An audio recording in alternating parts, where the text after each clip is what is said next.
Oh, you want to play psycho killer? Can I be the helpless victim? Cross your eyes and scream, man. Scream for your life.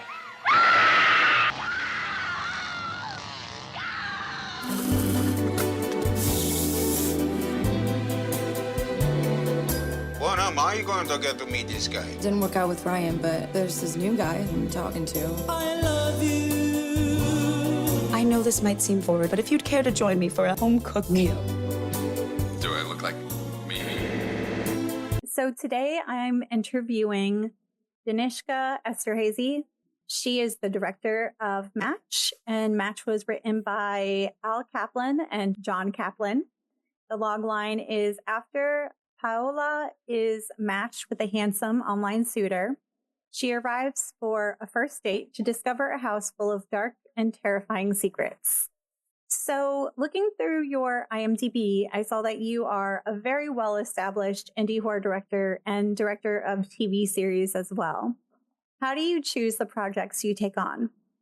Good question. Well, I'm very drawn to genre stories. So I love horror and thrillers and science fiction and action.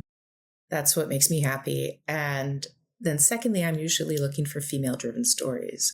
So when I get a script with a strong female protagonist or an interesting female ensemble within a genre world, that's usually what piques my interest for a potential project. Okay, nice. Yes, I love a strong female-led script. And so this one, I was really surprised that it was actually written by two men. What was your reaction on reading it for the first time? Did you feel like they portrayed the women like accurately?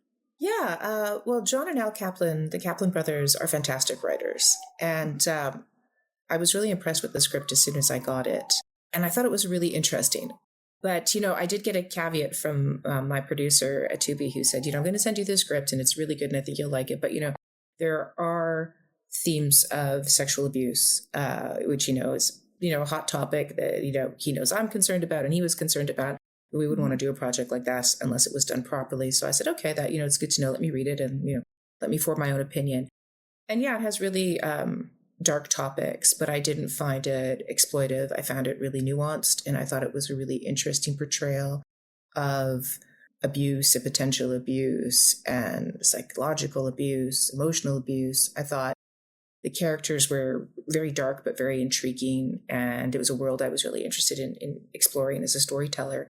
So I did meet with John and Al. We went out for lunch to talk about the project and sort of dig into the characters. And I had a chance to ask them about, their inspiration and, why they wanted to write the story and, what they were hoping to achieve with it. And it was a really good meeting because we'd almost made a movie previously. They'd written another really great script called Low Lives, which I'd hoped to direct at a previous time, but it conflicted with another movie I was making called Killer Body Count, and I couldn't do them both. So it was nice to get a second chance to team up with them because I think they're really strong and really interesting writers. Killer Body Count is also a really amazing movie that I would love to pick your brain about later on another time. Oh, thank you. Yeah, you're doing great stuff out there. How did you find your filming location? And was any of it on like a soundstage? Like the house seemed like it went on forever and ever. It was like a maze down there. Yes, exactly. When I read the script, I wrote in the side margin labyrinth because I thought the way the house was described, it had a surreal element to it. These hallways that go on forever and intersect. And I was, really in my mind, I was thinking quite a bit about the myth of Ariadne and the Minotaur. And I thought, I really want to find a house that has these really long, interesting, intersecting hallways. And we didn't really find that because, it's not something that you'd see everywhere. We could have, on a larger budget built it, but we certainly didn't have that kind of budget. So what we did was we found two locations. We found a very big, interesting house in Cape Town, South Africa, where we were shooting. And we used that house for the exteriors and for the first floor.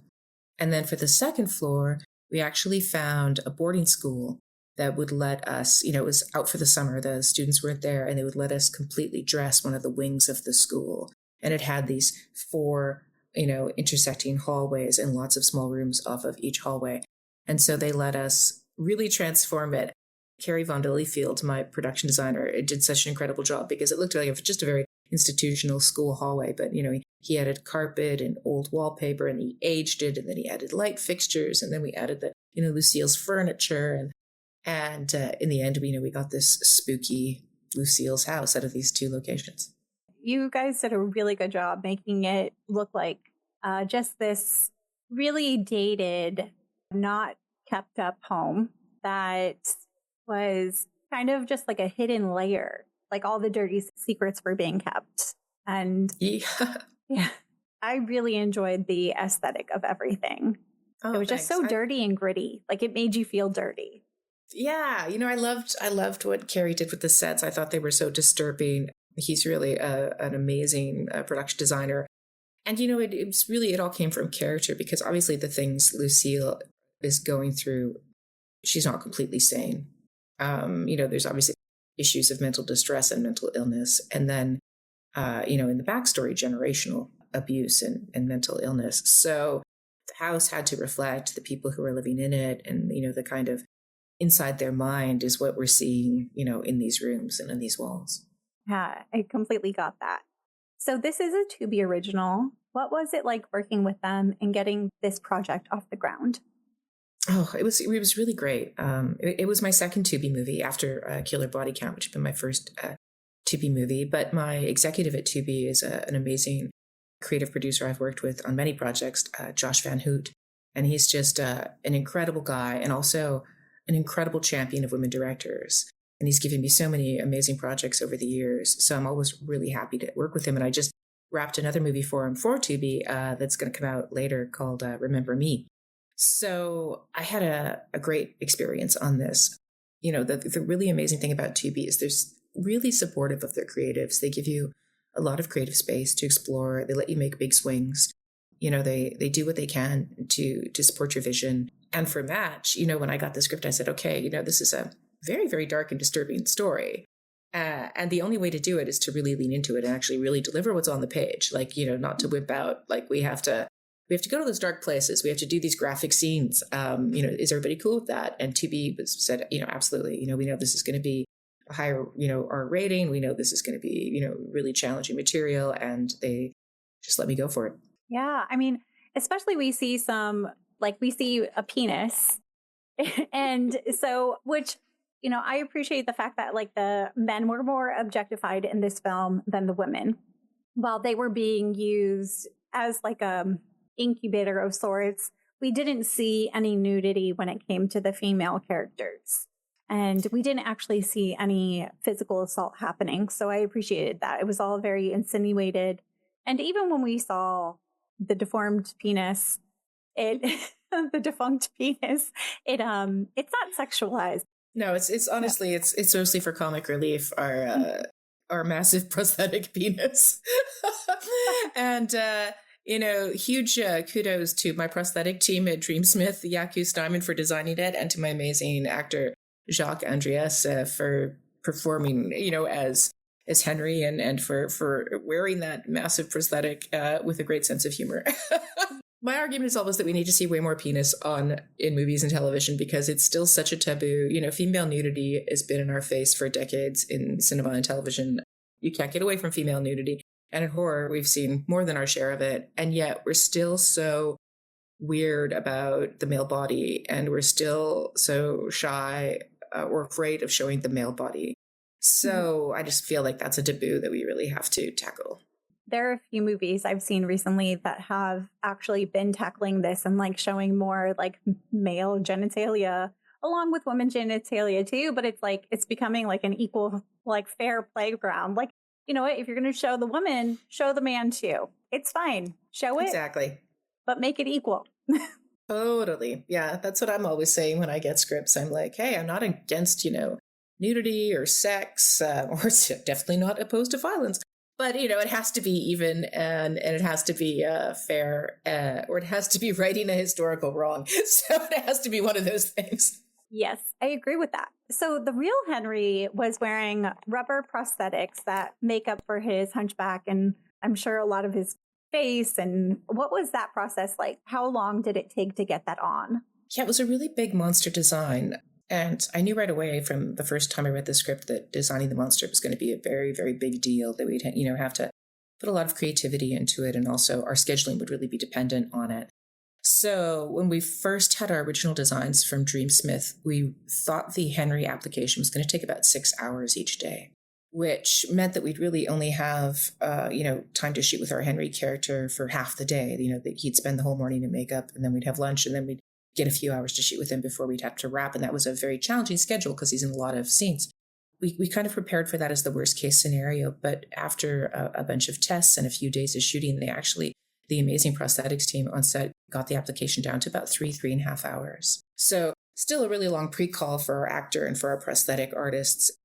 But it meant that we had more time to shoot Henry scenes each day, which, made the movie much more doable. No, that's great. Because, every time I see like a timestamp for that stuff, it takes an insane amount of time.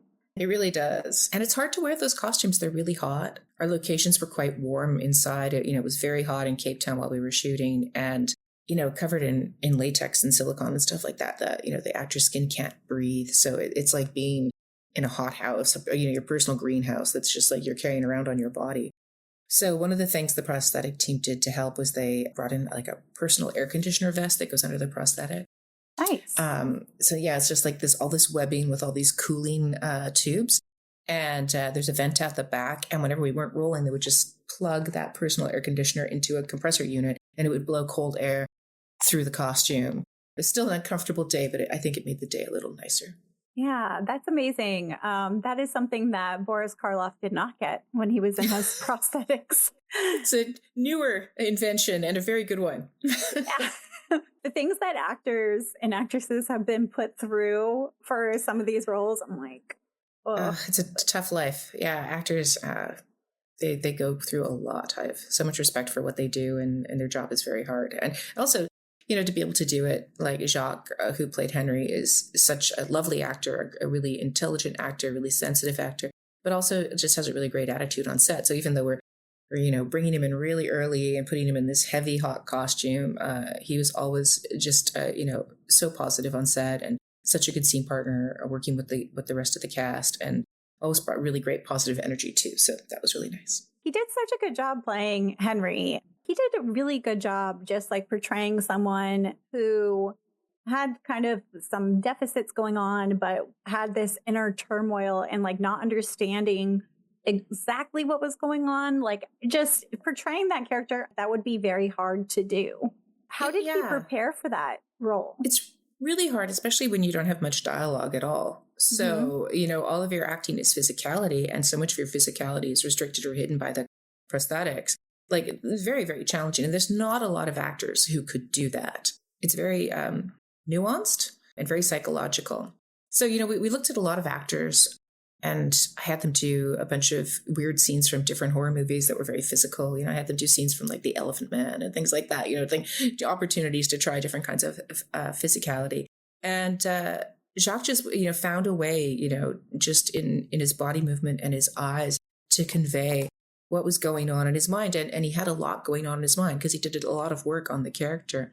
And I was really thrilled about that, because when I met with the Kaplan brothers, I was like, what are the things that are really essential to you when we, make this film? Like, what's the heart of it? And one of the things they said was, Henry's a monster, but I want to see his humanity, and we want to see his complexity and what he's, how he's suffering as well. He's also a victim, and what the things are that are going on in his world. And, don't just have him two-dimensional, and don't just have him like a cardboard, character. So finding an actor who could bring that complexity and those levels was really great. Yeah, no, I love that, because he is such a dynamic character. Like, he is also a victim himself, and you do feel sympathy for him, and it's all about how he emotes and just the subtle hesitations or all those things. He did an excellent job at that, and you did an excellent job capturing that. Oh, thank you. Well, because really, the character's an abused child in a giant body, right? Yeah. So that doesn't make his violence less terrifying or less wrong, but there's still this abused child in there too. Which, I think a lot of people who do terrible things, those actions don't come from nowhere. So, it's not excusing the behavior, but it's trying at least to understand it a little. Yeah, 100%. Were there any specific films or aesthetic that influenced your direction with this film? Like for me, I personally got some like Negan from The Walking Dead with like with the bat. Like I don't know if that was an inspiration, but also like Psycho with the mom. Of course, we've got that mother-son dynamic, and then really The Hills Have Eyes is what I thought of when I saw Henry, and especially The Hills Have Eyes too, because that one's about like procreating and them like trying to make up for their numbers whenever they were killed. Yeah. No, those are good references. Those might have been some of the references for the writers, but for me, I'm often drawn to fairy tales for imagery and symbolism. So for me, there was a real sort of dark blend in this movie of Beauty and the Beast meets Bluebeard, especially with the locked doors and the monster who, isn't appealing. And so I was often kind of going back to the symbols and the tropes of fairy tales when I was trying to imagine this world. And I think, so much of these horror movies that we make nowadays, these damsel in distress movies, these final girl movies, they really do harken back to a lot of these darker European fairy tales, which were cautionary tales about, the wider world, like when you venture out of your small village, here are the things you can encounter, and here are the people you shouldn't trust, and here are the situations you can find yourself in. The world's, a dark and dangerous place. And, our films are sort of still talking about that same thing. Yeah, no, I love that. I definitely get like a Hunchback of Notre Dame. Oh, definitely. Yes. Yeah, I love that. Yeah, I taught elementary for a really long time. And so I am very fond of fairy tales, and I can see how that ties into all of this and just like folklore in general and teaching lessons. And I do feel like so much of horror is derivative of those stories. Like if it wasn't for those stories existing, we wouldn't have the stories we have now. Yeah, I think it's a long tradition that we are a part of. So Match has themes of dangers of online dating, deception, catfishing, and we get a new badass final girl. There's also incest, which I think counts as a theme in here. Oh, yeah, for sure. Yeah. The controlling mother, misogyny is front and center. And not just misogyny this is like a boy mom story. Yeah, actually, we joked about that on set. Yeah. Did you feel like it was important to take on these issues through horror? Yeah, I think those are issues I'm always really interested in exploring. And that's one of the reasons I love genre movies like horror movies. They give you a framework of entertainment and excitement and, mystery and danger. But within that, you can explore so many interesting topics and, so many elements that confront us in the modern world. So I was really interested in doing a story about online dating because I think it's such a big part of our lives, now, and also it can be so toxic and it can be so devastating to people. People are just searching for connection, and often they end up in these situations where they're, treated so horribly, and they're lied to, and there's manipulation, and there's catfishing, and it's, it really seems to bring out the worst in people. And it's an interesting phenomenon because I'm not that pretending that dating in the past was this glorious golden safe thing, but there's something about the anonymity of online dating that allows people to be more dishonest in new ways. That's interesting to explore. I mean, you're getting a very narrow view of someone and only what they want to show you. Everybody's lying about everything, which, you could also look at it a less dark way and say it's something sad about the human condition that we feel that we can only be appealing to other people by presenting a false identity. We have to lie about our age, and we have to lie about our weight, and we have to, Photoshop our photos and pretend we're more gainfully employed than we really are, or, all the other things that people do on dating sites to be more attractive to other people. It's, it's a sad thing that people don't feel that what could make them interesting and attractive to another person is who they really are. Yeah, people, it's just like showcasing the insecurities we have as a society, and then what is desirable versus undesirable. And so many of these things that are desirable, they're not innate and natural. They're something that you have to work towards. And they're not like, there's often a threshold to get there, right? So it is very sad that people have to navigate there's all a lot of of sadness, a lot of sadness in online dating. There really is. I feel like this is really timely when it comes to birth rates being down. I feel like I keep hearing about birth rates recently. And like there was even recently, I don't know what politician it was, but there was something on Fox News where they were like, oh, teens should start having babies again. Like teen pregnancies are down. We need to have, did you hear about that? Yeah, it's like, yeah, that's the way to have some excellent parenting and fulfilled adults. Great idea. But so this kind of like incels are on the rise. Boy moms are being recognized as enablers to toxic behavior and misogyny. Did any real life events creep into your direction in these films? Like any of those things? Well, one of the things that was kind of interesting is when I was working with Dianne Simpson, who plays Lucille. Diane's a wonderful actress, so intelligent and so interesting. And, we had our early rehearsals, and I usually come to those rehearsals having done my prep work. I prep a backstory and a bunch of ideas and a bunch of tools I think are useful for the character, but I don't want to necessarily impose my prep. I just do it as kind of a backup emergency plan if the actor is stuck or if they haven't found the character. Yeah. But Dianne is smart, and she had put so much effort into writing this backstory of the life of Lucille, and she'd been quite inspired by the really dark case of Giselle Pellico, who was the woman in France who was drugged by her husband, and the man who invited men over to sexually assault his unconscious wife. And so she wrote this really dark, really elaborate backstory about how Lucille had come from this multi-generational family of abuse.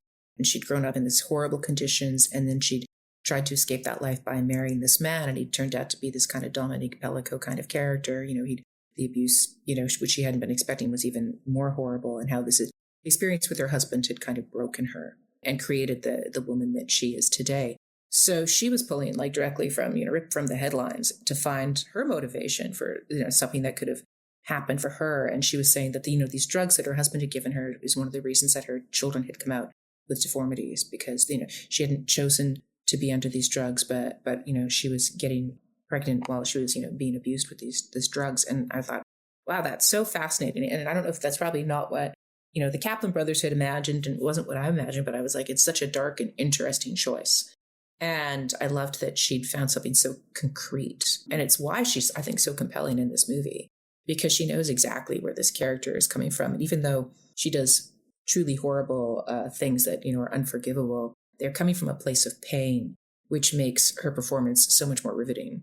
Yeah, no, that would definitely, if like that's the narrative that I had in my head for the character and everything she had been through, you would feel, I don't know, demented trauma and, just distortion. Like that's, yeah, that exactly. whole case. That whole case was that case horrifying. Is so horrifying, so dreadful about what it says about humanity. I mean, so dreadful for the poor woman who experienced it, and so horrible for her husband who put her through that, but also the complicity of all those men who helped abuse her. So shocking, so disturbing. But I mean, this is a real thing that happens in real life. So when people say, "Oh, why do you tell these really dark, disturbing stories in movies?" It's like this doesn't even touch how bad real life is. I mean, this is much smaller than the disgusting things that are happening in real life. But it gives us a chance to examine, the dark side of human nature, but through a fictional lens, which is sometimes a little easier. I'd also done a movie that was very much about abuse, but it was not through a fictional lens. It was called I Was Lorena Bobbitt, and it was a movie about the experiences of Lorena Bobbitt and how she'd been abused in her marriage and how the media had distorted her story, during her trial. And that was a really, really interesting thing. And in that movie, luckily, was a script that was approved by Lorena, and she was a producer on the movie, and she was on set. And so, we had a direct, pipeline to her real experience, and she was able to engage with us to make sure that we were telling the story in a way that was authentic and truthful. That was kind of the best way to tell a true life story.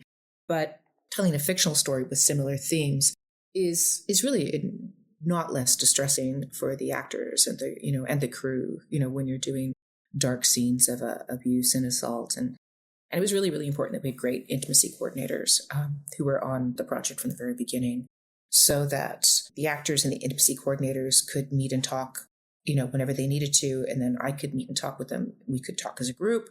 And then the actors and I would talk also on our own, just so that by the time we got to set and we were engaged in all of those really, really dark scenes, we had kind of like a mental safety net. We all knew the boundaries of what the scene was going to be and how we were going to shoot it. There was no surprises. Nobody was confused.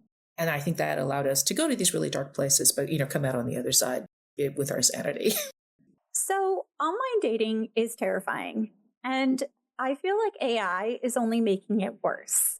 We don't know what's real anymore. And it's so easy to create fake personas online. Did you ever have a bad online dating experience by any chance? Well, I feel very lucky. I have not, and I've never been catfished. So I feel pretty lucky on that score. But I mean, I have lots of female friends who've been through those experiences and they've shared their stories with me. And so I'm I know the tales of, things that can happen. And it was funny when I was talking with Nikita, who plays Natalie, she was talking about her backstory for Natalie. And she said, look, Natalie's been online and all these guys have lied to her. They've just lied to her again and again and again. And so she just decided to lie back. Not lie back, but to lie herself, to also, make up this fake persona. And rather than to be hurt by these things she's encountered, she was like, okay, I'm just going to do the exact same thing. And I think her character is so funny and so amusing in that she takes these tools of the jerks that she's interacted with and she just turns them and uses them into her own tools to try and, hook up with who she thinks is Henry, with Eli. And she brought a lot of humor to that kind of situation where, she was, rather than being destroyed by her toxic online dating experiences, she found some kind of like Robin Hood dating attitude where she would go in and, do it on her own terms. Yeah, no, I loved her character. I thought, it was highlighting the hypocrisy of it all. Yeah, it's definitely. I felt like a lot of horror tropes were filtered through a feminist lens and then weaponized in this film, just like what we were just talking about. Like that scene, that whole like weaponizing the deception that women experience and using it on them. And I feel like we're starting to really realize, like, these men, they've been doing these certain tactics. They've been gaslighting us. We could do that too. We could also do that back to you. Like, we haven't, but Natalie does start. Yeah, it's interesting. It really is. And I think it sort of, really talks about these deeper themes about how we choose to react to injustice. And that's why Paola and Maria are kind of the heart of the movie, because, we see throughout this movie people who experience trauma. So Lucille's experienced trauma, Henry's experienced trauma, Eli's experienced trauma, Natalie's experienced trauma, and how they choose to respond to it. Natalie's not a monster. She becomes a bit of a rogue herself in a way to respond to it. But, everybody in Henry's family becomes a monster in one way or another. Paola and Maria experience horrible things and don't become monsters. Paola's quite resilient. And so that's the kind of thing that I think is great. I think I would have been sad I was sad that Natalie died. I was sad that Maria died. I love their characters so much and I didn't want that to happen to them. But the Kaplans love to kill their characters. So I was just happy that they let Paola live, because, there's that thread there that you can experience trauma, but you can survive and you can survive with your heart intact and not become a monster yourself. Yeah. So with the characters, in your view, who is the bigger monster, Henry or his mother? Yeah, that's a tough question. They both do such horrible things, but they're both victims in their own way. I think it's often hard, as a director, because, it's my job to not shy away from the atrocity, to show bad behavior. But I also have to understand the motivation for everybody who does it and understand their humanity. So I always feel the complexity of the full character for both of them. So, and of course, I also know the actors who I love. So who's a bigger monster? I don't know. They're both do dark things that I hope people find really disturbing and really reprehensible. But I hope that people also see their humanity. That's what we try to do, going through life. The world is a tough place and there's lots of bad actors in it, but hopefully, we can respond to their actions, but not necessarily the person. Yeah. And we can respond to those actions and say, this is unacceptable, this is unjust, but, we don't have to become like them to battle those injustices. Yeah. I felt like with Henry, I felt so bad for him as a character because his mother was really putting that pressure on him. Like, if it wasn't for her, he wouldn't have tried to do those actions. Like, he wouldn't have tried to rape anyone. She was kind of driving him to it. And even if he had any kind of hesitation, which he did hesitate a lot, it was immediately like her coming down on him, and then him having this regression, being in this like kind of childlike state all the time, arrested development, being in this like he's operating on like a limited mental ability, which is unfair. That's something he's struggling through, and he's definitely a monster who's being shaped by someone. He's shaped by Lucille into the monster he becomes. But I think if we did a prequel about Lucille, we'd see the horrible things that shaped her. For sure. Yeah, I think the biggest difference between Lucille and Henry for me is her agency. Like, at that point, she was free to make better choices, but You're Henry right. was She still could being choose. kept. Yeah, she could choose to do the right thing, and she doesn't. Mm-hmm. And Eli, of course, is a really complex character, too, because, he's totally complicit and he's totally reprehensible. But he does actually try to do the right thing at the end. He does really try to save Paola and Maria and Natalie. So, if Eli had survived and if he'd got out into the world, would he turn out to be a good guy? I think that's a big question mark. I think he's a pretty ambiguous character. He was fine not saving all those other girls. So would he become a decent individual? I don't know, but he's trying. He makes some good choices. And Lucille doesn't. She has opportunities to do the right thing, and she does not. Yeah.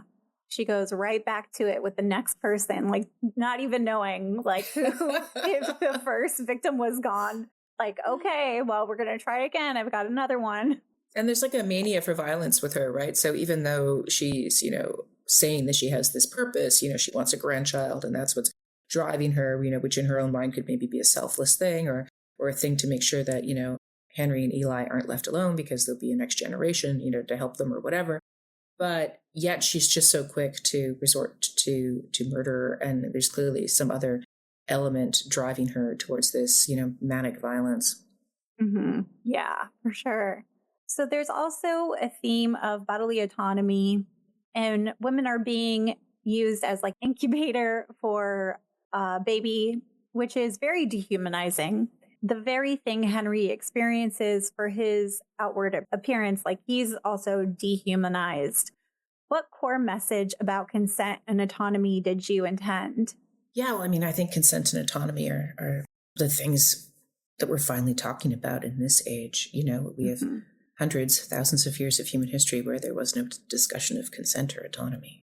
So it's good that we're finally like looking at these issues. And maybe it's strange to look at them through a very demented and dark horror movie, but maybe not. Let's talk about them. Yeah, Henry's lack of consent is an important element in the abuse story, and of course, what they're doing to these captive girls. It's not ambiguous. It's just wrong, and it's just terrifying. And I think that's also like something visceral we can tap into when we're telling horror stories, because I think we all are afraid of losing our autonomy and losing our consent, and being victims of violence or victims of captivity. Those are issues that I think a lot of us can really relate to as a deep fear. So those are the things to explore. And hopefully I've made it very clear that I think consent's a really good thing. Yeah, no, for sure. 100%. Yes, this is showing the horrors of not having consent and not having these things. This is a little bit off topic and I can totally cut it out. But did you, just thinking about this now, it reminds me of ICE facilities. Did you hear about all the young girls who were raped and impregnated while they're in ICE facilities, while they're in custody with them, and they're being forced to have the babies? I have not heard of that. That's totally disturbing. It is very disturbing. I'm sorry I brought that up. Oh, no, it's like you were saying, it's like what are, even in a fantasy inspired by dark fairy tales, it still relates to so many of the things that are going on in the world today. Yeah. Even if you think about it, fairy tales and like Sleeping Beauty and stuff, there was no consent there with Sleeping Beauty. Yeah. I was thinking about that a lot lately because I was rereading some books by Daphne du Maurier, who I love, as a modern Gothic writer. And I was thinking, God, I'd really love to do a remake of Rebecca because I don't think anyone's really gone to the dark places that book touches upon. There was a recent remake a couple years ago, and it was a really good remake. It was so interesting, but they really try to wrap it up as a kind of love story, and it's so much darker than that. Yeah. It is about, consent and femicide and all, abuse. And it would be so interesting to tackle that without making it a happy romance. I would love that. Put that out into the world. Yes, let's make that. Let's do that next. It'd be great. I feel like that would be really well received too. Well, it's funny because, Hitchcock made a version of it and it is a scary, Gothic thriller, but I find it scary for completely different reasons that entirely have to do with, what it's like to be a woman in society and how, they can be preyed upon by the people who are supposed to be loving them and protecting them the most. Yeah. So we have I think the biggest difference between Henry and Eli and Paola and Maria is that they have Paola and Maria have this strong family connection and support with one another. And it really just shows this sister bond that's unbreakable. And Maria knows something's wrong and she's able to track her sister down. This felt like this was an important message about sharing where you're going to be, what you're going to do, letting people know where you are going, who you're talking to on the internet, and just listening to your instincts and knowing when they're like, oh, well, that person just, they probably went off, they'll be back. But listening to your instincts and really following through with that. Was that an intentional message of do these things to stay safe? Yeah. Well, it's funny because just before we started talking for this recording, you and I were talking about technology and how much we rely on technology. And I've such a mixed view about technology because I both love it and hate it. And I think you have to be critical about it. But there's also these amazing things. I think the ability to share your location with your loved ones is a great thing. I have a friend group where we all share our locations with each other. We use it for when we're traveling together, but it's also just a lovely thing. And some people are like, oh, I'm sorry about my privacy. I could never share my location with someone. And I'm like, really? Not your family? Not the people in your life that you share your life with. You don't want them to know where you are? Why exactly? Maybe I just have a different view of it. But there's nothing better than Fine Friends. I think it's amazing. And also, it was important, I think, to show a healthy family unit in the movie. So, we're not trying to say that every family will drive you to murder. There's families out there where they can be healthy, where there is support and understanding. I love the sister relationship in the movie. I think it's really quite beautiful. And it's important, I think, to balance when you're telling dark stories like this, to have good stories and bad stories, have a range. Yeah, when it came to Maria, I was just rooting for her the entire time. I was so excited that she was taking, things into her own hands and going and saying, you know what, I'm not going to wait for someone else to give me permission to find my sister. I know something's wrong. I'm going to go and seek her out. And I know all this information because she already gave it to me. So I know where to go. And she's a kick-ass character. Yeah. Shaeane, who plays her, is also a kick-ass woman. And she just brought so much great energy to that role. So Natalie, who was intended to be the next victim, was so desperate to find love. She ignored every red flag. Her interaction with the mother also showed the irony of being catfish, which we already talked about. But also the actress playing Natalie was beautiful, but she's being portrayed as being a catfish herself because she's gained weight from her pictures. Her whole storyline felt like a cautionary tale. What was your approach to this conflict, especially when it came to Natalie and the mom? Yeah, no, and you're right. Nikita's absolutely stunning. Such a beautiful woman. And, Natalie, I think, was my favorite character. I just loved her spiciness, and I just loved her sassiness, and I just loved the way she took on the world. It was so much gusto. But it was tricky because, and I thought about it a lot. And I think when we were working through rewrites too, I talked to the Kaplan brothers about it too, that I was very sensitive that we want to show Lucille, harassing her because of her size. And we want her to be a bigot, and we want to see the kind of experiences that, Natalie would have, that she would suffer in the world from, assholes who make comments about a woman's weight and, who are of hatred on anyone who's, not underweight. But I didn't want the audience to be on that, share that view.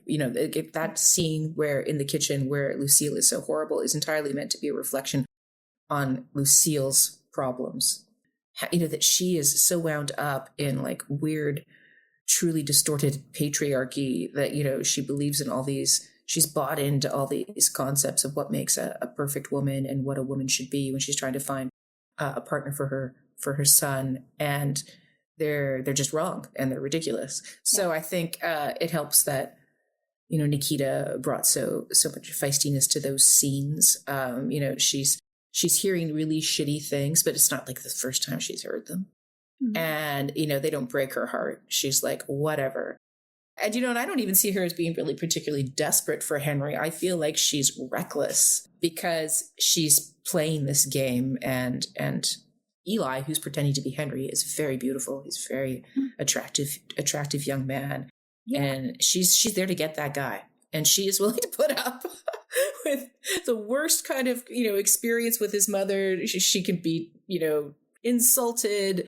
She can be made to wait. She can be, treated shabbily. And she's like, fine, because I'm here to get that guy. Yeah. She's just her eyes on the prize.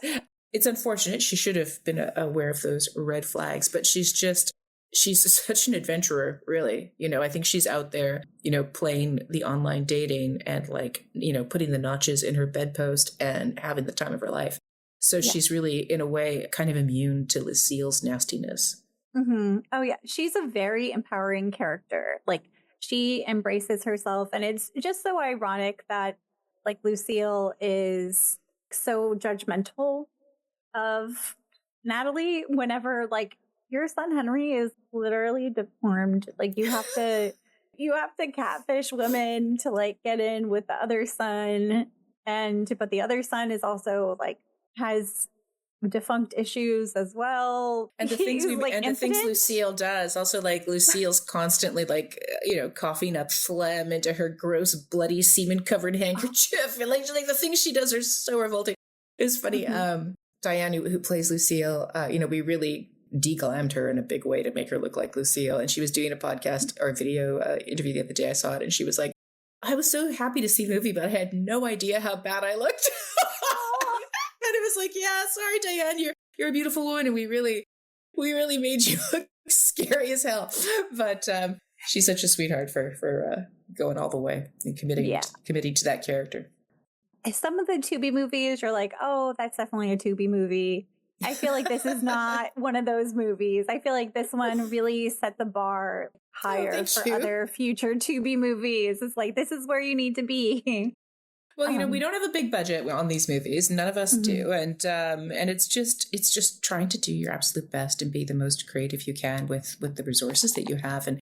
And sometimes you get a crew together and a cast together, like in Match, where everyone is just on the same page, where we just really, really want to make the movie good. And that's all we care about. And so, everyone works so hard, just really relentlessly, to try and elevate the material, to make it look good and sound good, and, to make it really compelling, to really move an audience. That's what we want. We fight for that on every movie. And sometimes it's very challenging. And sometimes you aim really high and you don't always get close to where you're aiming. But I was really happy with what came together with this one. There was a lot of magic in the end. Yeah. So I've kind of get into the reflection and future. What was the most difficult scene to film? Well, definitely the scenes of abuse. So, the sexual abuse in the bathroom of Henry, because it's a scene of sexual abuse. Yeah. That was a really tricky one. We do a closed set. And like I said, we have intimacy coordinators and we have rehearsal, and we do a lot of prep to try and make those scenes less difficult for everyone, but they're still very difficult to shoot. And then the attempted rape of Paola in the hallway, of course, is any scene that has to do with the threat of sexual abuse, I feel it's something you have to treat so carefully. You don't want it to be titillating, and you don't want it to be exploitive, and you don't want it to be it can be very cheap to kind of throw in the threat of sexual abuse in a story to try and up the stakes or whatever, but you don't want to do that. It has to be something that is, relates to the core of the story. You have to have something to say, and you have to do it with a lot of support of your team, actors and your crew. So those were both really hard days. I'd say, when you shoot a scene like that, and the scene's over, everyone's really quite exhausted. And everyone feels, kind of drained, even if you've done it the right way. But hopefully, if you do it the right way, nobody leaves that scene feeling traumatized and exploited, and, they can, hopefully go home and shake it off. Jacques was saying that part of his ritual when they would take off the prosthetics at night, because that was also a really long process, was, the intimacy coordinator said to him, when you remove, the Henry prosthetics, remove the Henry character, like remove the experience from the scene and take it off your body and become Jacques again and let it go. Yeah. And I thought that's a really important thing to do, to look after yourself on these shows and allow yourself safely to go to dark places. Yeah. Yeah. That has to be extremely hard to balance, but it's very important to kind of have that line that. Yeah, because it used to be we just threw actors into these situations with no supports of any kind. Yeah. And often, especially for the women actors, often that meant being quite exploited on set and feeling, abused as a person, not as a character, but as an actor. Yeah. So it's nice that we have, I think, a better understanding of how to treat these kinds of scenes now, and that we do them, with more respect and more safety. Yeah. The scene in the bathroom is very disturbing, and it takes you off by surprise, because we don't see those kinds of scenes of abuse from a mother to a son very often, but we know that this does happen. It happens a lot, and a lot of the serial killers that we consume in true crime and things like that, they have been abused by their mothers. While it was very disturbing, I think it was an important thing to show on screen, because we don't get a lot of that representation. Yeah, child abuse happens from both parents or either parent. Child abuse doesn't just have one face, and it's something that's a real fact, and that's a part of our society. And again, it's probably one of those taboos too. People don't want to talk about child abuse from mothers, because we're still all tied up in these tropes too, perfection and idealism and selflessness, and nobody, wants to admit that there's some pretty dangerous, awful mothers out there, and there are. So, it's just another topic we, hopefully we make those topics safe to talk about, and something that we can't, we don't pretend doesn't exist. Yeah. Yeah. On a lighter note, what was your favorite kill? Oh, my favorite kill. Probably Ryan, because it's a bit of a comedy kill, and it's got a lot of gore, and I like gore. So, the kill itself is fun, being hit with the big monster bat, but then when he tears his face off, it's just so over the top and ridiculous. And then the way that, which actually I think Jacques threw in, I don't think it was scripted, but, Jacques holds up the bat with the face still attached to it, and he just kind of giggles. Mm-hmm. Yeah, that was so excellent. It was my favorite. It's so demented and ridiculous. And that's one of the things I kind of love about horror kills is I love horror. I like to scare people. I want to take people on a journey, on a ride. I want them to feel all those emotions that we keep locked inside. I want them to feel dread and fear. I want them to release those emotions. It's good for you to have the catharsis of releasing those dark emotions. But when it comes to the kills themselves, I love a comedy kill. I love a kill that comes as a kind of release of all that pent-up tension rather than deepening of it. Where, you've been scared through the whole chase, and then the kill itself is just so over the top it makes you laugh. And I think that's a great way to release a lot of those feelings. Yeah, no, I completely agree. I love a good overkill. I don't like it to be realistic. I like it to just be over the top and, cathartic in that way. Yeah, that's why I love a lot of blood work, because it's just, it's so silly and so much fun to shoot. And I love practical effects.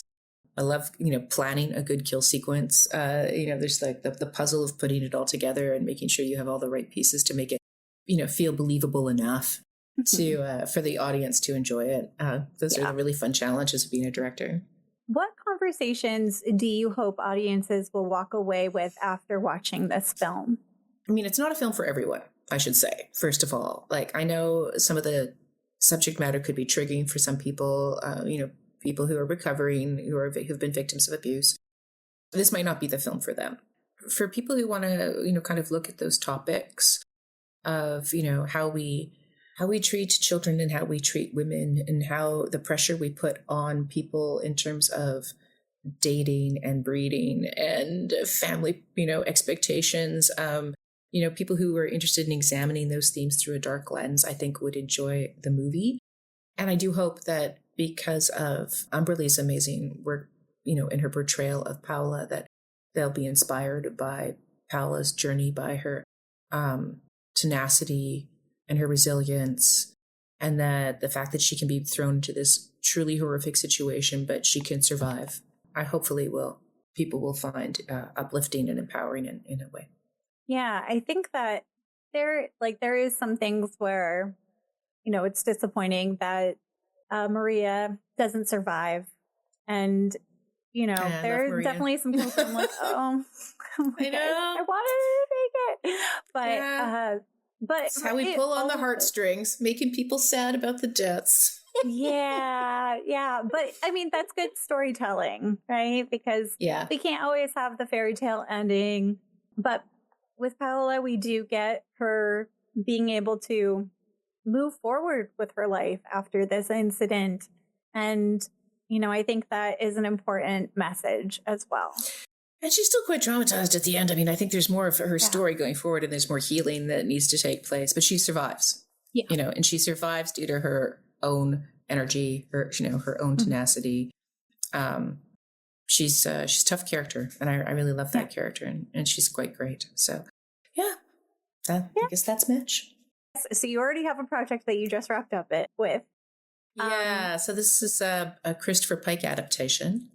So it's really fun tackling one of his books and trying to bring it to life. It's been a really fun shoot. I'm in post now and be working on that for the next couple of months. But I really love that movie. I can't wait to show it to people.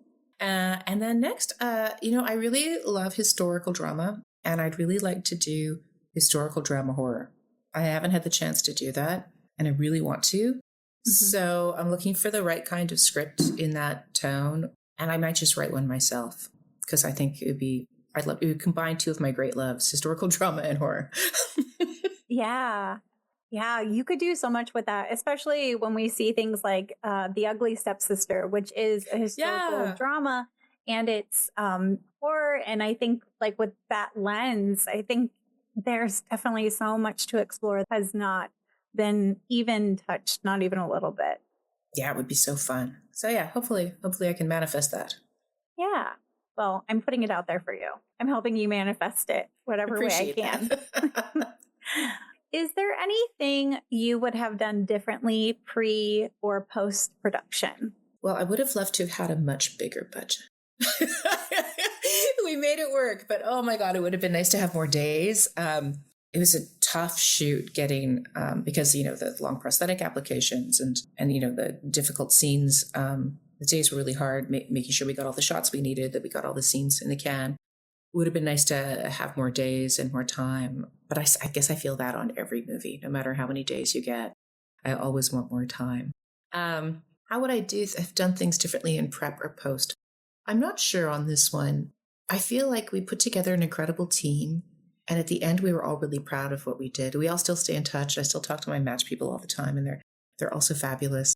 I think we were really happy with how it worked out. So I think all I would have liked would be more time and a little bit more, money for a little bit more magic in some of the coverage and some of the scenes, and would have been really nice too. But otherwise, I was pretty happy. Yeah. What was the budget of this film? It was just under $1 million. Okay. I mean, you got a lot of stuff done with that budget. Thanks. I mean, when I look at the budgets of films and I see it's like $20 million, $50 million, so much money. I can't even imagine. It's it must be amazing. Right? I always work in this really low budget world, and we have a lot of fun, and I think we make a lot of beautiful stuff with it. But God, it'd be great to have the time and the toys and the support of those bigger budgets. It'd be a dream. So I don't know, maybe one day.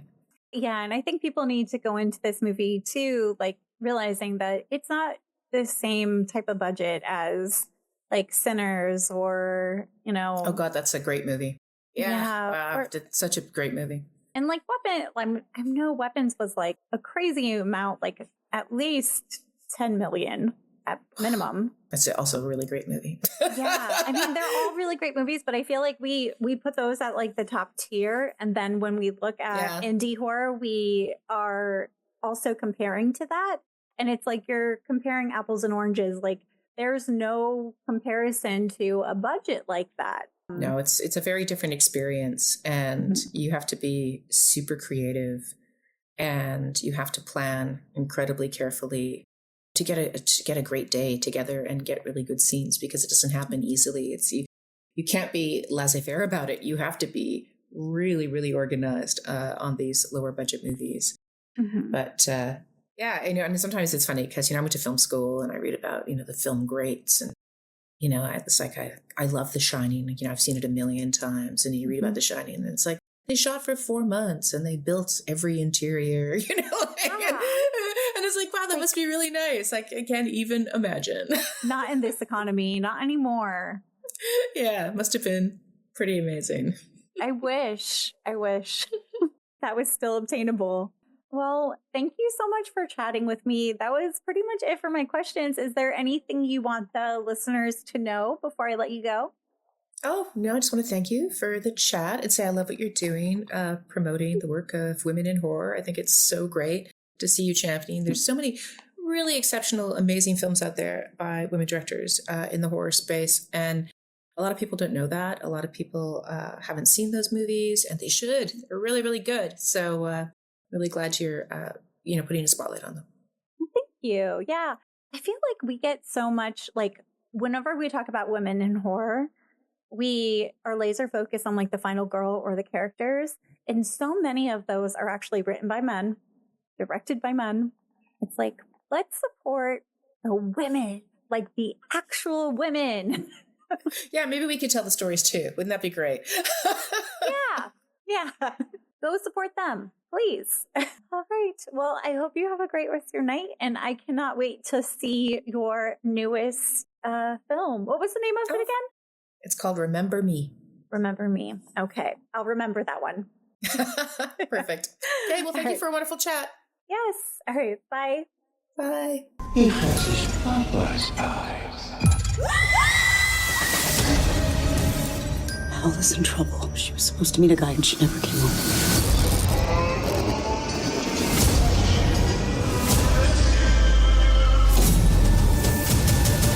10, 9, 8, 7, 3,